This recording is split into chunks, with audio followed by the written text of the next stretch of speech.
Yes, panalo sa SGA Barn Plebiscite. Water rationing, patuloy na isinagawa ng lokal na pamahalaan ng Kidapawan. At trabahong tupad sa lungsod ng Tacurong. Yan ang ulo ng mga balita sa Soxurgen Headliners.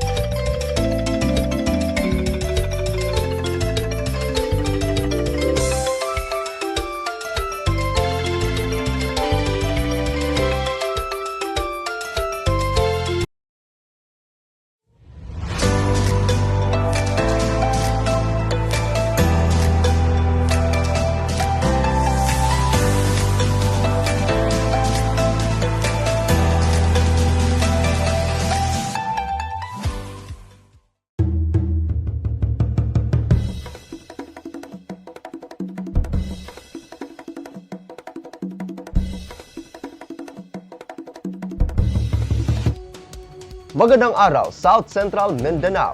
Narito na ang mga pangunahing balita sa Soxurgen Headliners ngayong Abril 15, taong 2024. Yes, panalo sa SGA Barn Plebiscite. Narito ang ulat.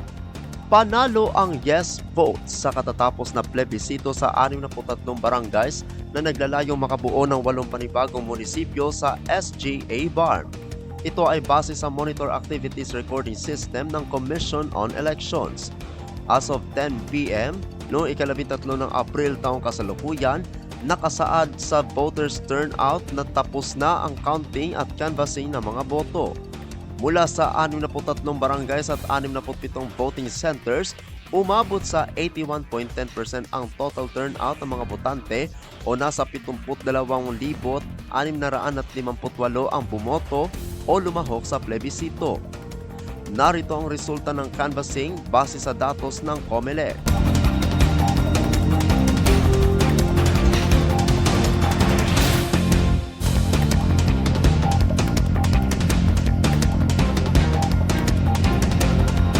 Sumatotal, nasa 72,358 ang bumoto ng yes, habang nasa 273 ang bumoto ng no sa 63 barangays.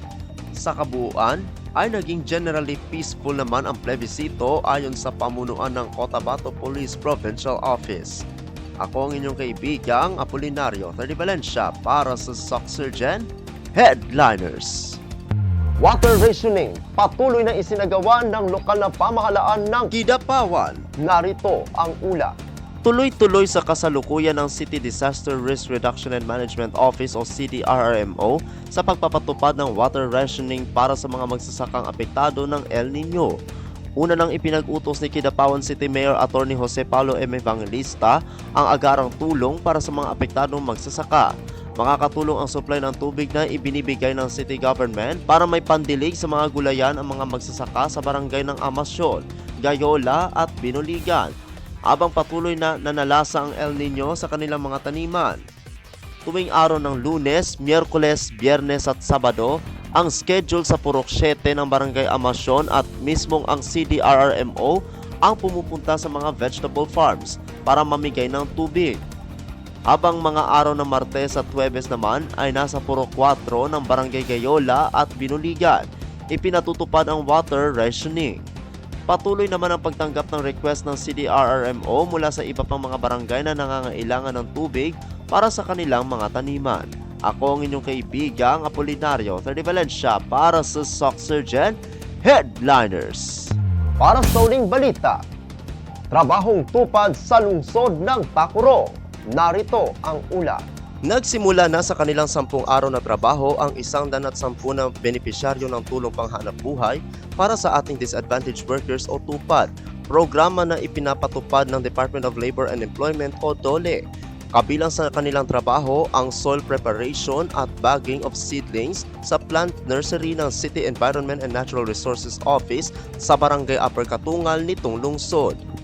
Ang pondo na pangsahod na 110 na kwalipikadong mga benepisyaryo ay nagmula sa DOLE sa pamamagitan ng tanggapan ni Senador Loren Legarda. Pagkatapos ng 10 araw na trabaho, tatanggap ang bawat benepisyaryo ng kabuuang 4,030 piso.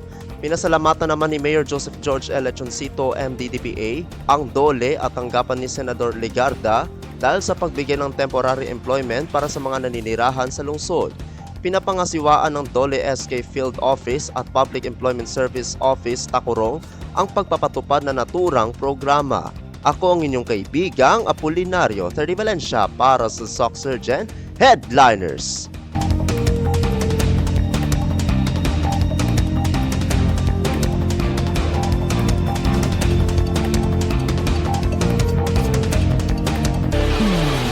At yan ang kabuuan mga balita sa araw na ito. Mga balitang kailangan ninyong malaman, balitang walang kinakampihan, mga balitang totoo, mga balita may dalang aral at inspirasyon. Ito ang Soc Surgeon Headliners. Hanggang bukas, maraming salamat at magandang araw, kaibigan.